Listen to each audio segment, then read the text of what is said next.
जय हिंद दोस्तों, इग्नो वाला फौजी यूट्यूब चैनल में आपका स्वागत है।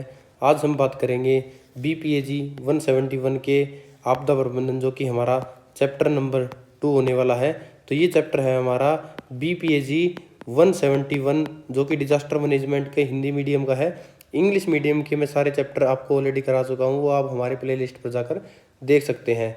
मैं सभी बुक्स के प्रीवियस ईयर के क्वेश्चन पेपर, जो गैस पेपर है वो, और इम्पोर्टेंट वन क्लास, जिससे आप क्या है एग्जाम से पहले पढ़कर जा सकते हैं और आराम से पास हो सकते हैं। अब बात करते हैं हमारे चैप्टर नंबर 2 की, जो कि होने वाला है हमारा आपदा प्रबंधन। इसमें जानेंगे हम विपदा, जोखिम और संवेदनशीलता। अगर आपने अभी तक हमारे यूट्यूब चैनल को सब्सक्राइब नहीं किया है तो यूट्यूब चैनल को सब्सक्राइब कर लें। अगर आपको कोई भी गैस पेपर चाहिए, एग्जाम नोट्स चाहिए, सोल्ड असाइनमेंट चाहिए या प्रीवियस ईयर के सोल्ड क्वेश्चन पेपर चाहिए तो दिए गए व्हाट्सएप नंबर पर मैसेज करके आप इन्हें प्राप्त कर सकते हैं। अब बात करते हैं इस चैप्टर की। इस चैप्टर को हम समझेंगे क्वेश्चन आंसर की मदद से। इस चैप्टर को पूरा कवर कर लेंगे। जो मैं क्वेश्चन करवा रहा हूँ, अगर कोई एग्जाम में क्वेश्चन आता है तो डायरेक्ट यहाँ से आएगा, इससे बाहर कहीं नहीं आने वाला है, तो आप इन्हें ध्यान से देखिएगा। पहला क्वेश्चन है कि खतरे से आप क्या समझते हैं। तो खतरा होता क्या है, इंग्लिश में अगर बोलोगे तो इसे हजार्ड, जैसे कि आपने सुना होगा। तो खतरा क्या है, हजार्ड। खतरा किसी भी ऐसी घटना, पदार्थ या परिस्थिति को कहते हैं जिसमें नुकसान, चोट या हानि होने की संभावना मौजूद हो। मतलब जिसमें चांसेस हो कि यहाँ इसमें हानि हो सकती है, जिसमें चोट लग सकती है, घटना हो सकती है या कोई भी नुकसान हो सकता है, तो उसे बोलते हैं खतरा। तो अगर खतरे की प्रॉपर डेफिनेशन देखोगे तो एक खतरनाक घटना, पदार्थ, मानव गतिविधि या स्थिति जिससे जीवन का नुकसान हो, चोट लगे या अन्य स्वास्थ्य प्रभाव, संपत्ति क्षति, आजीविका, सेवाओं की हानि और सामाजिक और आर्थिक बाधा, पर्यावरणीय स्थिति हो सकती है, वह खतरा कहलाता है। तो खतरा क्या कहलाता है, आपको हमने डेफिनेशन बता दी, ये आप समझ गए होंगे। अब क्या है इसके बारे में, जैसा कि आप अगर इसमें देखकर लिखना चाहते हैं तो डायरेक्ट इसमें देखकर लिख सकते हैं कि इसमें कौन कौन से हमें जोखिम होते हैं, कौन कौन से खतरे होते हैं। अगर आप चाहते हैं कि आपको अच्छे मार्क्स मिले तो आप इसको पॉइंट से कीजिए, जैसे कि इसने कर रखा है जैविक खतरा, फिर इसको एक्सप्लेन कर रखा है, वैसे कर सकते हैं। तो आपको मैं एक एक करके बताऊंगा कि इसको आपको लिखना कैसे है। अगर आपको इसकी PDF चाहिए तो आप हमारे टेलीग्राम ग्रुप को ज्वाइन कर सकते हैं, वहाँ पर जाकर इसका स्टडी मटेरियल आपको मिल जाएगा। अब देखते हैं इसके खतरे की, पहले देखनी है हमें इसकी। कोई भी क्वेश्चन होता है उसकी आप पहले परिभाषा या इंट्रोडक्शन जो भी देना है वो दीजिए। तो इसकी परिभाषा हम ऑलरेडी कर चुके हैं। अब बतानी है इसकी विशेषताएं, कि इसकी मुख्य विशेषताएं होती क्या है, कि खतरा होता क्या है, खतरे की मुख्य विशेषताएं क्या है। तो यह संभावित होता है, हमें वास्तविक नुकसान नहीं करता। तो हमेशा क्या होता है कि खतरा होता है वो ये नहीं कि हमेशा नुकसान करता है, क्या पता खतरा हो और उसमें चोट ना लगे या हानि ना हो। तो पहली कंडीशन, इसमें हानि होने की संभावना होती है, हमें हानि होने की संभावना होती है, ये नहीं कि हाँ 100% इसमें हानि होगी। थर्ड पॉइंट, यह व्यक्ति, समाज और पर्यावरण सभी को प्रभावित कर सकता है। अगर खतरा होगा तो वो किसको करेगा, व्यक्ति को करेगा, समाज को करेगा और पर्यावरण सभी को प्रभावित कर सकता है। कोई भी खतरा है और उसकी संभावना मिलकर क्या बनाते हैं, हमें जोखिम में डालते हैं, रिस्क में डालते हैं। कोई भी खतरा है और उसकी संभावना दोनों मिलकर हमें जोखिम में डालते हैं। ये इसका फोर्थ पॉइंट है, ये इसकी विशेषताएं हैं जिससे आप ये आसानी से समझ सकते हैं। अब बात करते हैं कि खतरे के प्रकार कितने हैं। अब बात करेंगे इसके प्रकार के बारे में। अब विशेषताएं देख ली, अब देखेंगे इसके प्रकार, खतरे के कितने प्रकार हैं। तो पहला खतरा है, पहला खतरे की बात करें तो वो है हमारा जैविक खतरा। तो जैविक खतरों में क्या क्या आता है कि जो बैक्टीरिया है, वायरस है, फंगस है, संक्रमित कचरा है, तो वो क्या आते हैं, जैविक खतरे के अंडर आते हैं। इसके उदाहरण के तौर पर देखें तो TB हो गया, COVID-19 हो गया, ये क्या है, जैविक खतरे, जिसे बायोलॉजिकल हजार्ड भी बोलते हैं। तो ये हो गया हमारा जैविक खतरा, जिसे आप इसे आसानी से एक्सप्लेन कर सकते हैं। दूसरा है इसमें शारीरिक जोखिम, कि शारीरिक जोखिम क्या होता है। इसमें अगर देखोगे तो जो पर्यावरण के भीतर ऐसे कारक होते हैं कई, जो शरीर को बिना हुए भी नुकसान पहुंचा सकते हैं, जो शरीर को क्या है नुकसान पहुंचाते हैं, शारीरिक जोखिम पहुंचा सकते हैं, कई ऐसे खतरे होते हैं। तो शारीरिक खतरों में कौन सा शामिल है, विकिरण, आयनीकरण, गैर आयनीकरण। जैसे कि आपने देखा होगा कि आप क्या है कई रेडियो तरंगे, एक्सरे कराते हैं, MRI कराते हैं, उनमें क्या तरंगे होती हैं तो उनसे भी नुकसान होता है। या फिर रेडियोलॉजिकल होते हैं या न्यूक्लियर ऐसे आइटम होते हैं जिसे क्या है रेडिएशन निकलती है, उसके कारण क्या है हमारे शरीर को नुकसान होता है, तो वो क्या है शारीरिक जोखिम है। सही सूर्य के प्रकाश से जो पैराबैंगनी किरणें आती हैं उससे भी क्या है हमारे शरीर को नुकसान होता है, हमारे जो चमड़ी है उसके रोग हो सकते हैं। तो उसकी चरम सीमा क्या है, गर्म और ठंडा लगातार जोर शोर से, तो वो क्या है हमारे शारीरिक जोखिम का कारण बनते हैं। अब बात करते हैं इसमें दूसरे खतरे की, एर्गोनोमिक्स खतरे के बारे में। तो अगर इसमें बात करें एर्गोनोमिक्स खतरे में, जो गलत कार्य मुद्रा है या भारी वजन उठाना है, या फिर उदाहरण के तौर पर हम देखें तो लंबे समय तक गलत तरीके से बैठना क्या है, एर्गोनोमिक्स खतरा हमारे इसमें आता है। यह तब होता है जब काम का प्रकार हो ना, हम काम कर रहे हैं उसके प्रकार में जो शरीर की स्थिति है कि किस कंडीशन में बैठे, किस कंडीशन में सो रहे हैं, और जो काम करने की स्थिति है उसमें क्या है आपके शरीर पर दबाव डालती है, वे सबसे कठिन है। क्योंकि आप हमेशा अपने शरीर पर तनाव, इन खतरों से होने वाले नुकसान को तुरंत नोटिस नहीं करते। जैसे कि आप चेयर पे बैठे ऑफिस में काम करते हैं, तो आपने देखा होगा जो बाबू लोग हैं, क्लर्क वगैरह होते हैं, वो क्या करते हैं, उनके पेट निकल जाते हैं, उनकी बैक में पेन हो जाता है। क्यों? क्योंकि उनके बैठने का तरीका ठीक नहीं है। उनका जो कंप्यूटर रखा है, जो काम कर रहे हैं, उसके कारण क्या है गर्दन में सर्वाइकल हो सकता है। तो ये क्या है, एकदम सर्वाइकल एकदम नहीं होता, बैक पेन एकदम नहीं होता, लंबे टाइम से जैसे जैसे वो घटनाएं घटती हैं उसके कारण होता है। तो ये एर्गोनोमिक्स खतरे के अंदर आते हैं कि इस प्रकार ये हो सकते हैं। अगला है इसमें रासायनिक खतरे। तो रासायनिक खतरों में क्या है कि जैसे गैस हो गया, धुआं हो गया, या विषैले पदार्थ हो गए, तो ये केमिकल हजार्ड रासायनिक खतरे के अंदर आते हैं। इसमें उदाहरण के तौर पर देखें तो गैस के रिसाव हो गए, केमिकल एक्सपोजर हो गया, तो ये हमें रासायनिक खतरे हैं जो हमें हैम्पर करते हैं, हार्म करते हैं, पर्यावरण को नुकसान पहुंचाते हैं। अगला इसमें देखेंगे सुरक्षा को खतरा। तो सुरक्षा को कैसे खतरा है, जो असुरक्षित मशीनें हैं, जैसे फिसलन की जगह टाइल्स लगा के वहाँ फिसल सकते हैं, या फिर ऊंचाई भी कहीं चल रहे हैं, पहाड़ों में चल रहे हैं, ट्रैकिंग कर रहे हैं, तो वहाँ से गिर सकते हैं। इसका उदाहरण के तौर पे बात करूँ तो बिना सुरक्षा उपकरण के काम करना, जैसे कि आप बिजली का ऊपर खंभा है, उसके बिना सुरक्षा उपकरण के ऊपर चढ़ गए, आपका हाथ फिसल गया, पैर फिसल गया, आप नीचे गिर गए और आपकी मृत्यु हो गई, आपको चोट लग गई, तो उसे बोलते हैं सुरक्षा खतरा।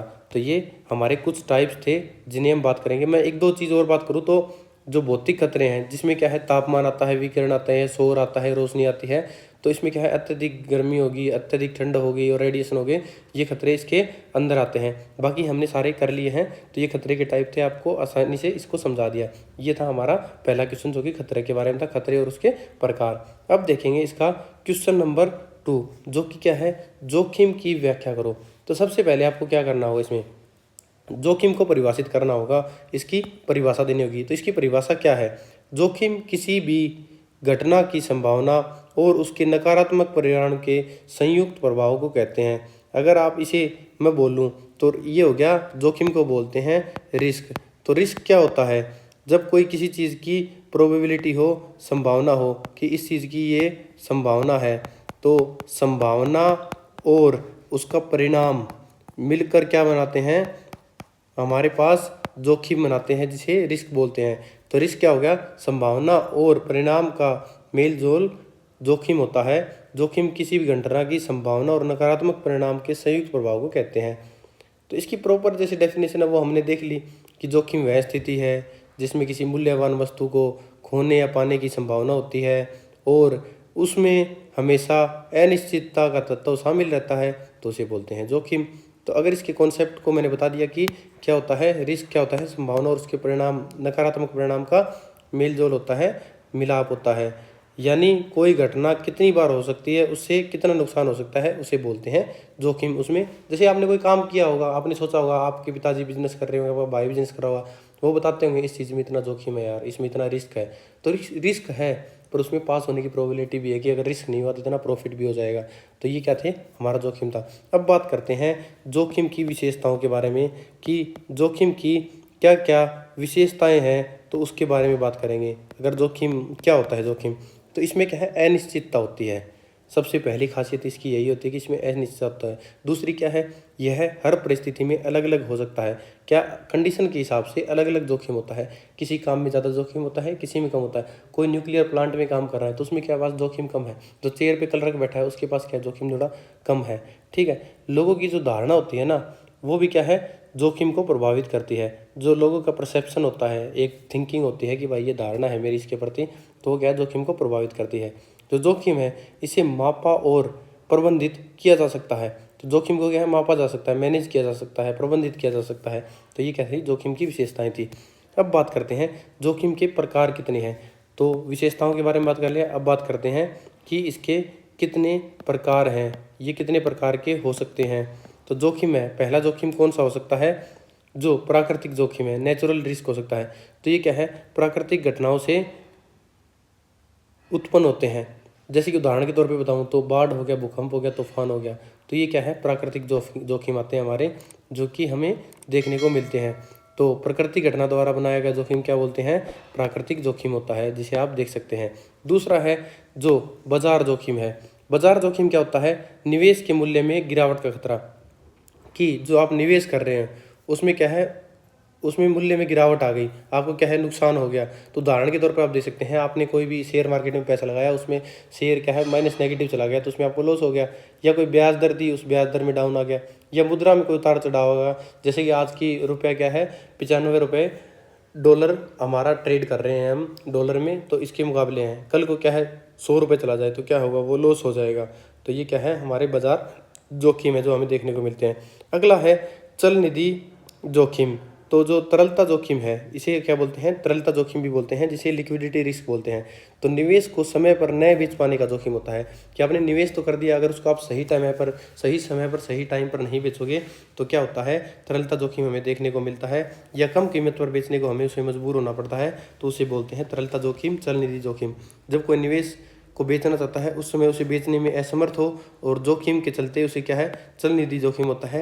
यदि आप निवेश को बेचने में समर्थ हैं तो आपके निवेश के लिए जो भुगतान किया गया था उससे कम दर में उसे स्वीकार करना पड़ता है। जैसे कि आप शेयर मार्केट का एग्जाम्पल ले सकते हो, आपने एक शेयर 100 रुपये में खरीदा, आप उसे क्या 110 रुपये में बेचने में असमर्थ थे, आपको 10 रुपये का फायदा हो रहा था, परंतु आपको ऐसे टाइम में बेचना पड़ रहा है जब वो 90 रुपये का बिक रहा है, आपने 100 का खरीदा, 90 का बेच दिया, तो क्या है, वो चल निधि जोखिम है, लिक्विडिटी जोखिम बोलते हैं उसे। अगला है हमारा सहकेंद्रण जोखिम। तो सहकेंद्रण जोखिम क्या होता है, कि जो कंसंट्रेशन रिस्क होता है, एक ही जगह निवेश करने को नुकसान का खतरा है। जब आपने सारा पैसा एक ही चीज़ में लगा दिया, उसकी डूबने की ज़्यादा रिस्क है। अगर आप 100 रुपये को 25-25 करके 4 जगह लगाओगे तो अब एक डूब गया तो 75 तो सेफ है। तो उसे बोलते हैं सहकेंद्रण जोखिम, एक ही जगह निवेश करने के से जो नुकसान होता है ना, उस खतरे को, जो विविधीकरण से कम किया जा सकता है। इसको अलग अलग हर जगह लगा के इसे कम किया जा सकता है, तो इसे बोलते हैं सहकेंद्रीकरण जोखिम। अगला है हमारा ऋण जोखिम। तो ऋण में क्या है, उधार लेने वाला भुगतान न कर पाए। आपसे क्या है 1 लाख रुपए किसी ने उधार ले लिए कि भाई हाँ मैं तेरे को इतने इतने ब्याज पे दे दूंगा, अगर वो उसे चुकता ही ना कर पाए, आपका ब्याज तो गया, आपका मूल राशि भी चली गई, तो ये क्या है, ऋण जोखिम है। उदाहरण के तौर पर कोई भी कंपनी या सरकार क्या करती है, डिफॉल्टर हो जाती है। जैसा कि आपने एग्जाम्पल में देखा होगा, जो आपको मुकेश अंबानी है, मुकेश अंबानी सरकार से हजारों करोड़ों रुपए क्या लिए, लोन पर लिए, बैंक ने उन्हें दे भी दिए, परंतु क्या है, उसने आधे पैसे विदेश में एडजस्ट कर दिए अपने फायदे के लिए, आधे कंपनी में इन्वेस्ट किए, वो कंपनी फेल हो गई, तो क्या है, वो अपना उधार वाले जो पैसे लिए थे वो भुगतान नहीं कर पाया, इसके कारण क्या है, उसकी कंपनी क्या है, डिफॉल्टर हो गई, तो उसे बोलते हैं ऋण जोखिम। अगला है देश जोखिम। ये जोखिम क्या है, सबसे बड़ा है, किसी देश में व्यापार करने का जोखिम होता है। जैसे कि आप पाकिस्तान में पैसे लगा रहे हो, तो आपको पता है उस कंट्री का फ्यूचर क्या है, वो क्या कर रहे हैं क्या नहीं कर रहे, तो उसमें क्या है, देश में व्यापार करने का जोखिम है, जो उसकी राजनीति और जो उसकी आर्थिक अस्थिरता है उससे जुड़ा हुआ होता है। तो आप उसमें व्यापार करोगे तो उसमें रिस्क होता है, जिसे जोखिम बोलते हैं। तो ये थे हमारे जोखिम के परिभाषा, जो विशेषताएं और प्रकार जो हमने देखा। अब देखते हैं इसका थर्ड क्वेश्चन। इसका थर्ड क्वेश्चन क्या बोलता है, थर्ड क्वेश्चन में है जोखिम आकलन के स्वरूप की चर्चा कीजिए, कि जोखिम के जो आकलन है उसको किस प्रकार हम कर सकते हैं।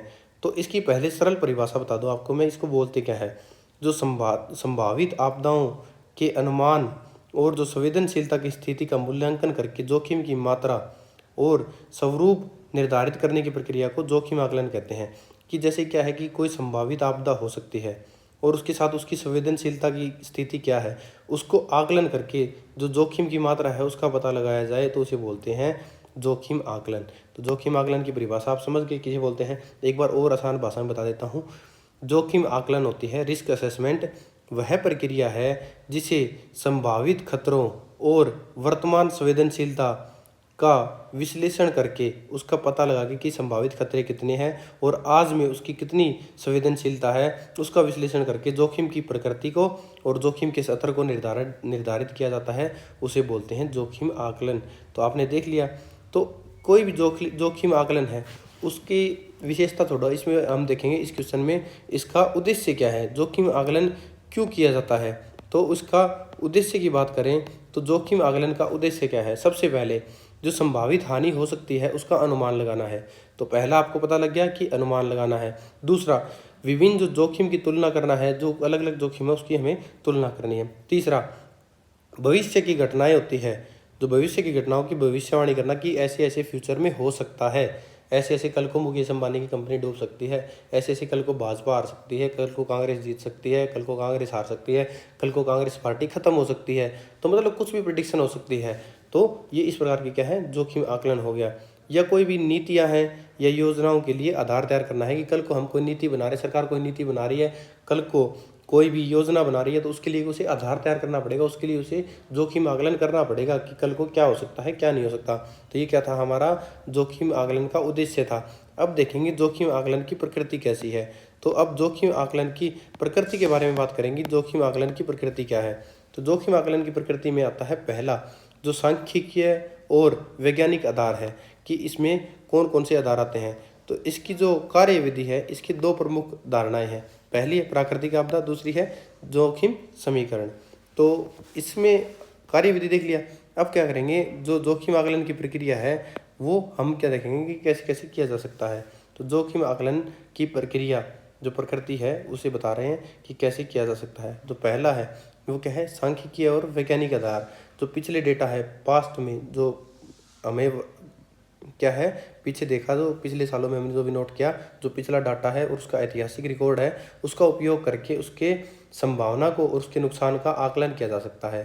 तो पहला क्या हो गया हमारा कि हमने इसे आराम से देख लिया कि इसमें क्या हो सकता है। दूसरा, उसकी गुणवत्ता और मात्रात्मक विश्लेषण करेंगे कि मात्रात्मक क्या होता है। जो गणितीय मॉडल हो गया, जैसे डेटा आधारित हो गया कि उससे कितनी मात्रा में क्या हो सकता है क्या नहीं हो सकता, तो मात्रात्मक बोलते हैं, जिसे बोलते हैं क्वांटिटेटिव।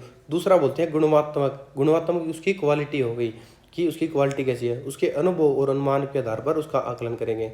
ठीक है, तो ये क्या हो गया हमारा, गुणात्मक और मात्रात्मक ये हो गया। ठीक है, तीसरा क्या है कि जो सामाजिक और आर्थिक दृष्टिकोण के तौर पर देखें तो क्या हो सकता है। सामाजिक और आर्थिक दृष्टिकोण के आधार पर देखें तो मानव का जो विकास है, सूचकांक है या शहरीकरण आदि कारकों से संबंध रखता है जो सामाजिक आर्थिक दृष्टिकोण है।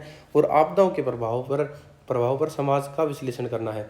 तो ये हम समझ गए, सामाजिक आर्थिक दृष्टिकोण समझ गए। अब बात करते हैं इसके जोखिम आकलन की प्रक्रिया को कि इसके जोखिम के आकलन की प्रक्रिया क्या है। तो जोखिम आकलन की प्रक्रिया में देखेंगे तो पहले हमें है सबसे पहले करना होगा खतरे का विश्लेषण। जो जोखिम आकलन की प्रक्रिया करेंगे तो उसमें सबसे पहले हमें देखना पड़ेगा कि खतरा कितना है। खतरे को एनालाइज करेंगे, तो खतरे की आवृत्ति होगी, तीव्रता होगी, अवधि होगी, उसका अध्ययन करेंगे कि खतरा कितना तेजी से आ सकता है, उसकी कितने टाइम तक वो रह सकता है, इसका अध्ययन करना है। फिर जो खतरा होगा उसकी क्या है, मानचित्र तैयार करेंगे हम कि उसे कैसे देख सकते हैं, कैसे नोट कर सकते हैं। तो ये हमारा क्या हो गया, खतरा विश्लेषण हो गया। इसे इस प्रकार देख सकते हैं। अगर आप इसे लिख सकते हैं तो इसमें कुछ हिस्ट्री बताई हुई है, उसके आधार पर इसे नोट कर सकते हैं।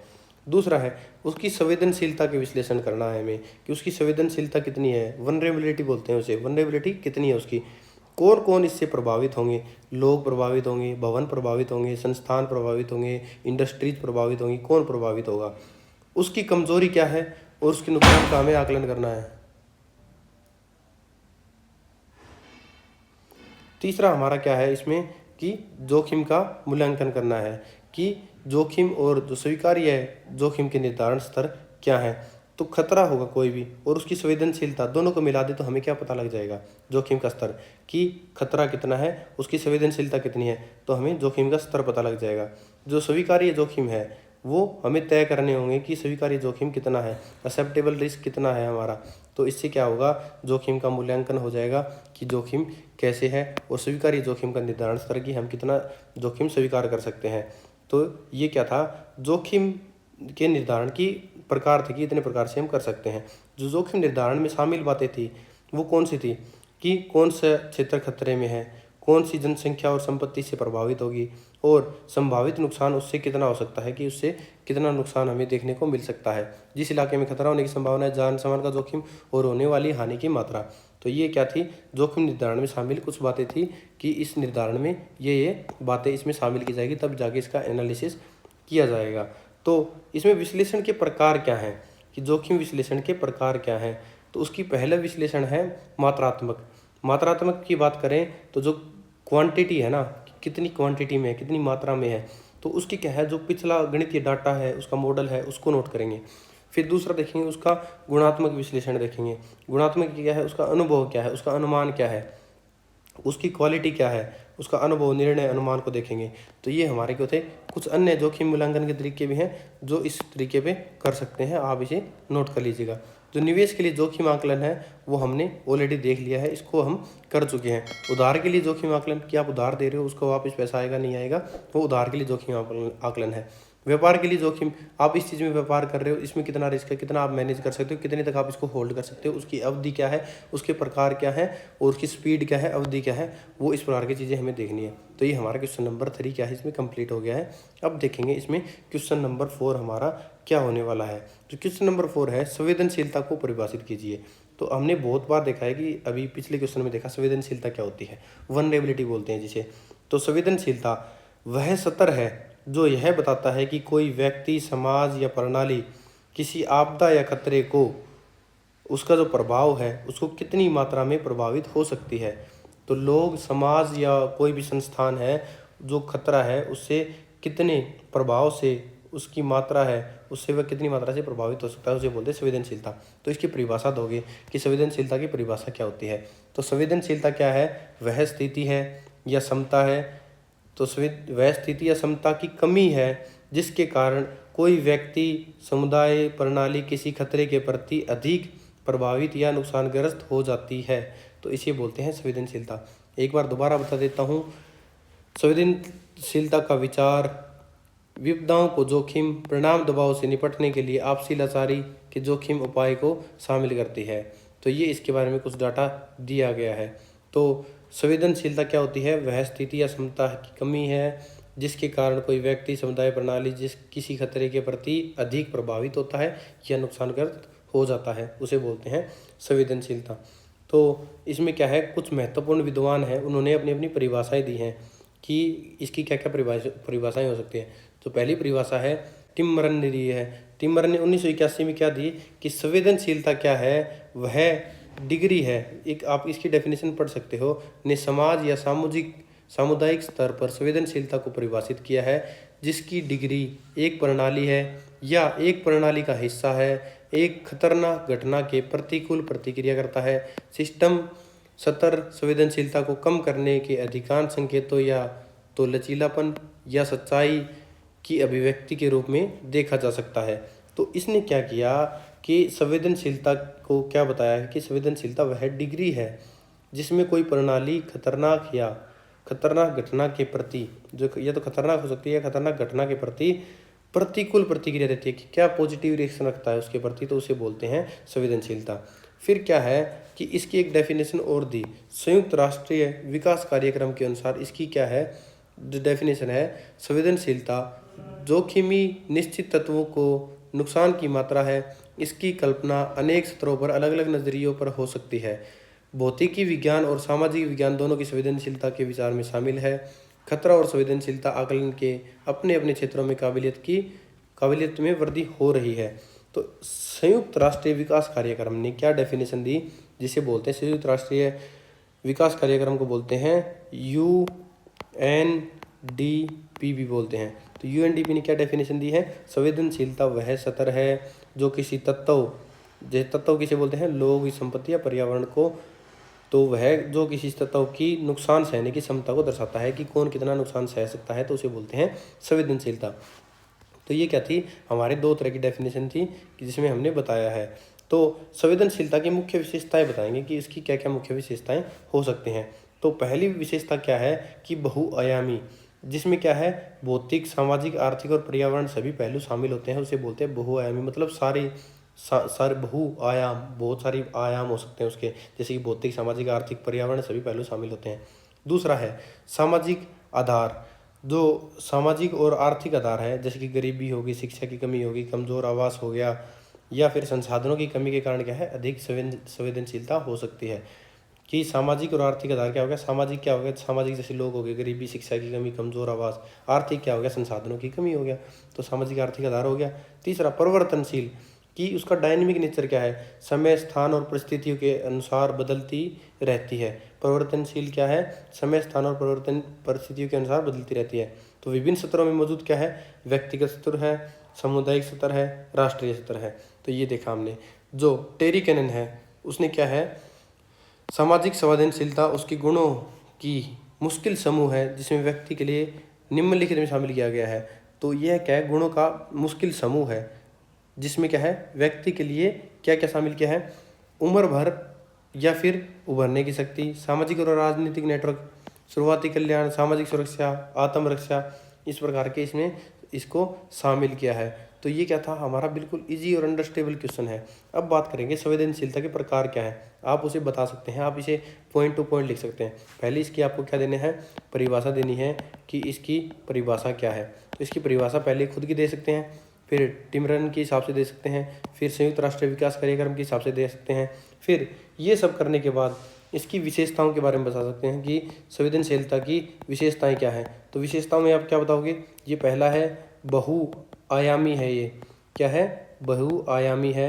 दूसरा क्या बता सकते हैं, सामाजिक और आर्थिक, क्या है, सामाजिक और आर्थिक आधार है इसमें।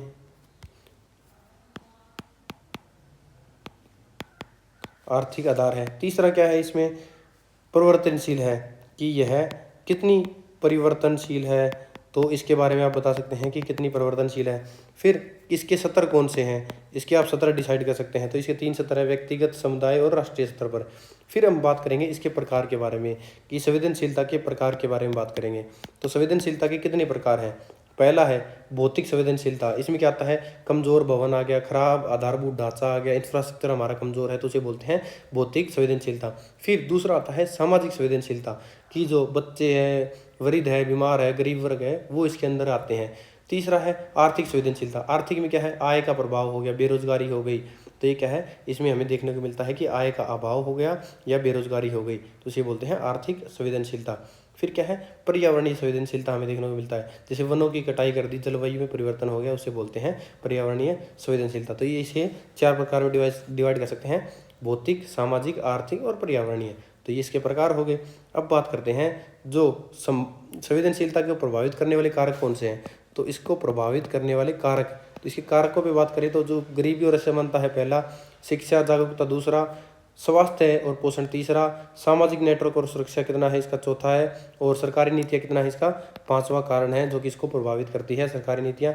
तो ये हमारा क्वेश्चन होगा जिसको आप इजीली एक्सप्लेन कर सकते हैं। तो ये हमारा 4th क्वेश्चन यहाँ कंप्लीट होता है। अब देखते हैं इसका क्वेश्चन नंबर 5 जो कि क्या है, संवेदनशीलता के कौन कौन से प्रकार हैं, जो कि मैं ऑलरेडी करा चुका हूँ। पहला है भौतिक आर्थिक संवेदनशीलता, मैं आपको ऑलरेडी करा चुका हूँ, ये आप इसे देख सकते हैं, पिछले क्वेश्चन में भी कराया है, अब दोबारा करा देते हैं, एक बार अच्छे तरीके से नोट कर लीजिएगा कि संवेदनशीलता के प्रकार क्या है। तो संवेदनशीलता देख ली हमने, उसकी परिभाषा देख ली क्या हो सकते हैं। तो पहले आप संवेदनशीलता की परिभाषा बता सकते हैं या डायरेक्ट इसके प्रकार बता सकते हैं, क्योंकि इसमें डायरेक्ट क्वेश्चन में पूछ रखा है। तो पहले प्रकार की बात करें तो जो भौतिक आर्थिक संवेदनशीलता है, ये होती क्या है आपको बता दूं, जो संसाधनों की कमी है, जो गरीबी है, जो बेरोजगारी है वो, दूसरा कमज़ोर मकान है, खराब इंफ्रास्ट्रक्चर है, जिसके पास क्या है साधनों की कमी होती है वे अधिक प्रभावित होते हैं। जिसके पास साधन नहीं है वो अच्छी तरीके से इंफ्रास्ट्रक्चर कैसे बनाएगा, अपना घर कैसे बना लेगा, जो गरीबी में होगा वो अच्छा घर कैसे बना लेगा, उसके पास सारे सेफ्टी फीचर कहाँ से होंगे। तो सबसे बड़ा इसमें प्रभाव क्या है, संसाधनों की कमी होगी, गरीबी होगी, बेरोजगारी होगी। तो ये हमारी है भौतिक और आर्थिक संवेदनशीलता। दूसरी इसमें बात करें तो सामाजिक संवेदनशीलता में क्या आते हैं, जो समाज के कमजोर वर्ग हैं, जैसे कि क्या हो गए, बच्चे हो गए, उनके पास क्या है ना वो कमा सकते हैं, ना अर्निंग सोर्स है, उनकी इम्यूनिटी कमजोर है, वैसे भी बच्चे हो गए, या बुजुर्ग भी बच्चे वाली कैटेगरी में आते हैं, वो उसी फेज में चले जाते हैं वापस। जो समाज की महिलाएं हैं वो क्या है कमजोर तबके में है, उनको क्या है मेल डोमिनेटिंग सोसाइटी में पीछे रखा जाता है। तो ये क्या है समाज के कमजोर वर्ग है। जो सामाजिक असमानता है, जो समाज में असमानताएं फैली हैं, जो जागरूकता की कमी है, उसे क्या बोलते हैं, सामाजिक जुड़ाव और समर्थन कम होने के से क्या होगा, जोखिम बढ़ता है। जो सामाजिक जुड़ाव है और जो समर्थन है कम होगा तो उससे क्या होगा, जोखिम बढ़ जाएगा हमारा। तो ये हो गई हमारी सामाजिक संवेदनशीलता। अगली बात करेंगे हम इसमें पारिस्थितिक क्या होता है, एनवायरमेंटल संवेदनशीलता होती है। पारिस्थितिकी को बोलते हैं एनवायरमेंटल। तो एनवायरमेंट में क्या संवेदनशीलता हो सकती है, जब हम वनों की कटाई करेंगे तो उससे क्या होगा, प्रदूषण फैल जाएगा, जलवायु में परिवर्तन होगा, तो वनों की कटाई इसमें एक संवेदनशीलता के अंदर आता है। जब पर्यावरण खराब होने से आपदा का असर अधिक होता है, जंगल की कटाई अधिक कर देंगे, बारिश कम होगी, सूखा आएगा, या फिर साइक्लोन वगैरह आएंगे, ज़्यादा आएंगे, तो उसके कारण क्या होगा, तो जो पारिस्थितिक आपदा आ सकती है वो हमें देखने को मिल सकती है। फिर अगला पॉइंट क्या है, हमें संगठनात्मक संवेदनशीलता। तो संगठनात्मक संवेदनशीलता क्या होती है, जो कमजोर प्रशासन है, जो खराब आपदा प्रबंधन है हमारा, कि कोई आपदा आ गई उसका हम प्रबंधन सही से नहीं कर पा रहे हैं, तो क्या हो गया, कमजोर प्रशासन, खराब आपदा प्रबंधन प्रणाली, जो सरकारी संस्थाओं की कमजोरी से के जो नुकसान है उससे ये संवेदनशीलता और ज़्यादा बढ़ जाती है। फिर अगला बात करेंगे शैक्षिक संवेदनशीलता की, जो पढ़ाई लिखाई है, शिक्षा और जागरूकता की कमी के कारण क्या होगा, हमें संवेदनशीलता और ज़्यादा बढ़ जाती है। लोग खतरे को समझ ही नहीं पाएंगे कि खतरा क्या है, उनको जागरूकता ही नहीं है, उनको शिक्षा ही नहीं है, तो वो क्या है, उसकी तैयारी नहीं कर पाएंगे, उसे बोलते हैं शैक्षिक संवेदनशीलता। अगली बात करेंगे अभिप्रेरणात्मक और अभिवर्त्यात्मक कमी। तो अभिप्रेरणात्मक क्या होता है और जो व्यवहारिक संवेदनशीलता उसे क्या बोलते हैं, जो जागरूकता है और जो बदलाव की इच्छा का प्रभाव है ना, तो लोग क्या करेंगे, सावधानी नहीं बरतते हैं और जोखिम बढ़ जाता है। तो क्या करेंगे, जब जागरूकता नहीं होगी, सावधानी नहीं बरतेंगे, या बदलाव की इच्छा का प्रभाव नहीं, क्योंकि उसमें आदत पड़ जाती है कि गलत काम नहीं। जैसे भारत की कंडीशन की बात करूँ, लोग क्या धर्म की आड़ लगे नदियों को गंदा कर रहे हैं, कोई नदी में दूध बहा रहा है, कोई मूर्तियां बहा रहे हैं, कोई कागज में डाल के राख डाला है, कोई कुछ कर रहा है, कागज वहीं छोड़ के जा रहा है, आदत से लाचार है, मूर्तियां बहा रहे हैं, उसमें इतने खराब केमिकल है, नदियों में मिलते जा रहे हैं, उनकी मछलियां हैं जो वो मरती जा रही है। हमने नर्मदा को तो खत्म कर ही दिया, अब गंगा को खत्म करने पे तुले हैं। कोई भी नहर पे जाके देखोगे, हर पुल पे आपको खराब कंडीशन मिलेगी, इतने प्लास्टिक के कागज मिलेंगे, इतना कचरा मिलेगा। अरे भाई, आस्था है तुम्हारी, आस्था घर पे रखो, भगवान का नाम लो, याद करो। आस्था रखने के तरीके होते हैं, यही नहीं कि गंगा को माँ बोले उसी को गंदा कर रहे हो। तो ये क्या है, अभिप्रेरणात्मक और अभिवर्त्यात्मक की कमी को बोलते हैं। तो ये हो गया हमारा इसका अलग प्रकार। अब बात करते हैं इसके राजनीतिक संवेदनशीलता की बात करते हैं कि राजनीतिक संवेदनशीलता क्या होती है। जो राजनीतिक शक्ति है और उसके संसाधनों तक की पहुंच की कमी है ना, उसके कारण क्या होगा, कमजोर राजनीतिक प्रतिनिधित्व हमें मिलेगा, जिससे क्या है, नुकसान ज़्यादा होगा। क्योंकि प्रतिनिधित्व मजबूत नहीं होगा, देश मजबूत नहीं होगा, तो कहाँ से लड़ेंगे हम, कहाँ से देश की जनता मजबूत होगी, कहाँ से गरीबी दूर होगी, कहाँ से बेरोजगारी दूर होगी। तो क्या है, राजनीतिक संवेदनशीलता बहुत ज़्यादा जरूरी है। अगला है सांस्कृतिक संवेदनशीलता कि सांस्कृतिक संवेदनशीलता क्या होती है। सांस्कृतिक संवेदनशीलता की बात करूँ तो जो परंपराएं हैं हमारी, जो हमारी मान्यताएं हैं और जो हमारे विश्वास हैं, तो इसमें क्या है, कुछ मान्यताएं क्या है, वैज्ञानिक उपायों को अपनाने में बाधा बनती है, कि जो हमारे पास क्या है, वैज्ञानिक तौर पर जो सही है उसको वो मान्यताएं अपनाने से रोकती है। तो इस प्रकार क्या है, सांस्कृतिक संवेदनशीलता इसमें मुख्य रोल निभाती है। अगला है भौतिक संवेदनशीलता कि भौतिक संवेदनशीलता क्या होती है, कि कमजोर भवन हो गया, खराब निर्माण हो गया, उसमें क्या होगा, शारीरिक रूप से कमजोर लोग होंगे, उसकी संरचना और शरीर दोनों की कमजोरी होगी, वो क्या है, जोखिम को और बढ़ा देगी, तो इसे बोलते हैं भौतिक संवेदनशीलता। तो अब ये था हमारा 5th क्वेश्चन, इसके प्रकार देख लिए हम, 9 टाइप के प्रकार थे। अब देखते हैं इसका 6ठा क्वेश्चन, जो कि क्या है, संवेदनशीलता के विभिन्न कारकों पर चर्चा कीजिए कि संवेदनशीलता के कारक क्या क्या हो सकते हैं, जो कि हमने पिछले क्वेश्चन में ऑलरेडी मैं आपको कराया था कुछ उसको क्या है हम अब डिटेल में पढ़ेंगे कि संवेदनशीलता के कारक क्या है। तो संवेदनशीलता को पढ़ लोगे, आपकी संवेदनशीलता होती क्या है उसकी आपको डेफिनेशन लिखनी है कि सबसे पहले क्या है। तो संवेदनशीलता कई प्रकार प्राकृतिक और मानवीय कारकों से प्रभावित होती है। ये कारक तय करते हैं, तो कि कुछ कारण होते हैं, कुछ कारक होते हैं, वो तय करते हैं कि कोई समाज या क्षेत्र आपदा में कितना समय और कितने नुकसान झेलेगा, कि उसे कितनी अवधि तक उसे झेलना पड़ेगा। क्योंकि जो संवेदनशीलता है उसके जो कारण है उसके हिसाब से डिपेंड होगा कि संवेदनशीलता कितनी है। पहला है जनसंख्या का विस्थापन। इसके कारकों में बात करें तो जनसंख्या के विस्थापन की बात करते हैं। तो जनसंख्या विस्थापन में क्या होगा, गरीब और असमानता के कारण क्या है, लोग गांव से शहर की ओर पलायन कर जाएंगे। क्यों, कोई रोजगार की सर्च में जाएगा, कोई नौकरी के जो हो गया, शिक्षा में, हेल्थ के लिए क्या है, गांव से उठ के शहर की तरफ चले जाएंगे। जो असुरक्षित स्थान है, जैसे कि वो कहाँ रहेंगे, गरीब लोग हैं भाई, गांव से उठ के गए हैं या क्या है मजबूरी में जा रहे हैं रोजगार में, तो ये तो है नहीं कि कहीं फ्लैट लेके रहेंगे, कहीं झुग्गी झोपड़ी में रहेंगे, उसे बस झुग्गी झोपड़ी में बसना पड़ेगा, जहाँ पर क्या है जोखिम और बढ़ जाएगा, वहाँ पर आग लग सकती है, बाढ़ आ सकती है, कुछ भी होगा, असुरक्षित पानी मिलेगा, पीने का सही पानी नहीं मिलेगा, तो इन्हें जोखिम और ज़्यादा देखने को मिलेगा। तो परिणाम क्या होगा इसका, जो भीड़ क्राउड बहुत ज़्यादा होगी, संसाधनों की वहाँ कमी होगी और आपदा में क्या होगा, अधिक नुकसान होगा। तो जनसंख्या विस्थापन के कारण क्या है, संवेदनशीलता और ज़्यादा बढ़ जाती है। तो इसके प्रमुख कारण में जो जनसंख्या विस्थापन है वो बहुत ज़्यादा मुख्य रोल निभाती है। दूसरा इसमें क्या है, संवेदनशीलता के प्रकार के कारक के में अगर देखें तो शहरीकरण आता है। तो शहरीकरण क्या होता है कि जब अनियोजित शहरों का विस्तार हो, जब क्या है गांव से उठकर लोग या कहीं से विस्थापन होता है जनता का, तो वो शहरों में जाते हैं। शहरों में जाएंगे तो बहुत सारे लोग आगे, तो उनको रोकना तो पड़ेगा, उसके लिए क्या है, शहरीकरण करना पड़ेगा। तो शहर का विस्तार करना पड़ेगा, वो क्या होगा, अनियोजित होगा, क्योंकि प्लांट तौर पर करोगे तो इतनी ज़्यादा लोगों को आप रोक ही नहीं पाओगे, उसके लिए प्लान तैयार करोगे बहुत टाइम लगेगा। तो अनियोजित शहर का विस्तार हो जाएगा, कच्ची बस्तियाँ बनेगी, खराब स्वच्छता होगी, कमज़ोर ढांचा होगा, जिससे क्या है हमें बहुत ज़्यादा जोखिम बढ़ जाएगा। इसका परिणाम क्या होगा कि बाढ़ आएगी, आग लगेगी, ये बीमारी जैसी आपदाओं का खतरा और ज़्यादा बढ़ जाएगा वहाँ पर शहरीकरण के कारण। तो शहर बाढ़ ये नहीं देखती कि गांव है शहर है, वो सब जगह बराबर ही आती है, तो वहाँ पर नुकसान क्या है, ज़्यादा होगा। अगला है इसमें जेंडर इनइक्वालिटी, तो जेंडर असमानता होगी।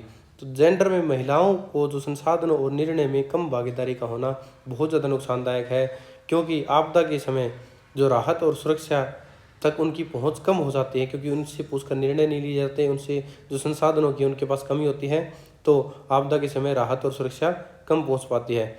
जो जेंडर इनइक्वालिटी है, तो इसमें परिणाम क्या निकलेंगे हमारे, तो इसमें जो महिलाएं हैं और बच्चे हैं वो अधिक संवेदनशील हो जाएंगे, तो उनके पास संवेदनशीलता ज़्यादा होगी, तो ये आप बता सकते हैं। अगला है आर्थिक कारक क्या होंगे इसके, तो आर्थिक कारक में बात करें तो गरीबी, बेरोजगारी और जो संसाधनों की कमी होती है उसमें क्या होगा, कमज़ोर देश समुदाय ज़्यादा प्रभावित हो जाएंगे।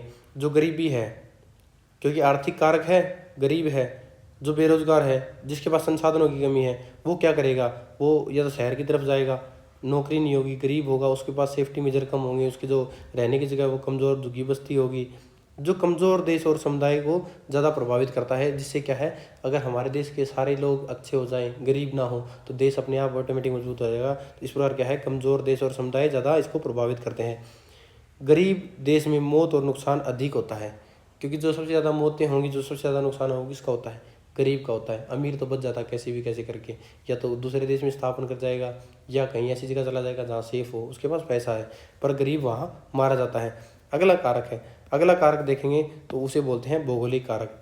तो भौगोलिक एवं पर्यावरणीय कारक बोलते हैं, इसे पूरा बोलेंगे तो ज्योग्राफिकल फैक्टर क्या है, जो तटीय क्षेत्र हैं, समुद्र के पास रह रहे हैं, जो पहाड़ी क्षेत्र है, जो पहाड़ों में रहते हैं, जो सूखा प्रभावित क्षेत्र है, जो मिडल इंडिया में रहते हैं, वो क्या है, अलग अलग भौगोलिक क्षेत्र अलग अलग प्रभाव डालते हैं। तटीय क्षेत्रों में बाढ़ आ जाएगी, सुनामी आ जाएगी, पहाड़ी क्षेत्रों में वहाँ लैंडस्लाइड हो जाएगी, अर्थक्वेक ज़्यादा आएंगे। तो सूखा प्रभावित है, वहाँ अनाज नहीं होगा, पोषण की कमी होगी। तो इस प्रकार क्या है, अलग अलग कारक अलग अलग चीज़ें बताते हैं। या जलवायु परिवर्तन की बात करें तो इसका परिणाम क्या होगा, जो समुद्र का स्तर बढ़ेगा, चक्रवात आएंगे, बाढ़ आएगी, सुनामी का खतरा बढ़ जाएगा। तो इस प्रकार क्या है, भौगोलिक कारक भी इसमें एक अहम योगदान देता है। तो और अगला है जलवायु परिवर्तन, आप लिख सकते हैं, इसमें अलग पॉइंट ऐड कर सकते हैं। जलवायु परिवर्तन क्या होता है कि तापमान में वृद्धि हो जाएगी, अनियमित वर्षा हो जाएगी, चरम घटनाएं हो जाएंगी, हीट वेव चलेगी, बाढ़ आएगी, सूखा पड़ जाएगा। तो संवेदनशीलता लगातार क्या है, बढ़ती जाती है। कुछ सामाजिक और संरचनात्मक कारक भी होते हैं इसमें, कि कमज़ोर प्रशासन, खराब इंफ्रास्ट्रक्चर और जो भ्रष्टाचार है, इसके कारण क्या है, आपदा प्रबंधन और कमज़ोर होता जाता है। तो इस प्रकार ये था हमारा आपदा के प्रकार। तो इस प्रकार ये हमारे क्वेश्चन थे जिसको हमने इजीली समझा है हर को। अगर आप इसको थोड़ा एक्सप्लेन करके लिखेंगे तो आपको 20 नंबर से रोकने में कोई रोक नहीं सकता, आपको 20 नंबर आराम से इस क्वेश्चन में आ जाएंगे। जो विपदा के परसेप्शन और ज्ञान की चर्चा है, ये आप खुद करिए कि विपदा के परसेप्शन क्या हो सकते हैं। तो आप इसको, गोपाल कृष्णन है उसके अनुसार इसको बताया गया है कि आकस्मिक प्रारंभिक विपदा हो सकती है, मंद प्रारंभिक विपदा हो सकती है, औद्योगिक प्रौद्योगिक विपदा हो सकती है, युद्ध और नागरिक हड़ताल के रूप में विपदा हो सकती है, महामारी आ सकती है, प्रत्यक्ष विपदा आ सकती है, अप्रत्यक्ष विपदा आ सकती है। जो विपदा की पहचान है वो कैसे करेंगे, जोखिम की पहचान कैसे करेंगे, तो ये क्वेश्चन आपको खुद करना है। ये आपका सेल्फ एनालाइज के लिए कि आप इसमें अपने चैप्टर में क्या पढ़ा और आप कैसे कर सकते हैं। तो विपदा की पहचान कैसे करेंगे, कैसे पहचानेंगे कि विपदा कैसी है, किस कारण हुई है, ठीक है, वो कौन से प्रकार की है। जोखिम है, जोखिम की पहचान कैसे करेंगे, जो कि मैंने आपके ऊपर में ऑलरेडी क्वेश्चन में करा चुके हैं। तो ये क्या था, हमारा चैप्टर नंबर 2 था जिसको हमने इजीली कवर कर लिया है। अगली वीडियो में हम देखेंगे हमारा चैप्टर नंबर 3। अगर आपने हमारे यूट्यूब चैनल को अभी तक सब्सक्राइब नहीं किया तो यूट्यूब चैनल को सब्सक्राइब कर लें। वीडियो पसंद आए तो वीडियो को लाइक करें। ऐसे ही कंटेंट हर बुक का हम देते रहेंगे आपको, जो एग्ज़ाम में हेल्प करेगी। अगर मैं जो करवा रहा हूँ कर लोगे तो आपको अच्छे मार्क्स से कोई नहीं रोक सकता, आप इजीली अच्छा स्कोर कर जाओगे। मिलते हैं अगली वीडियो में, तब तक के लिए जय।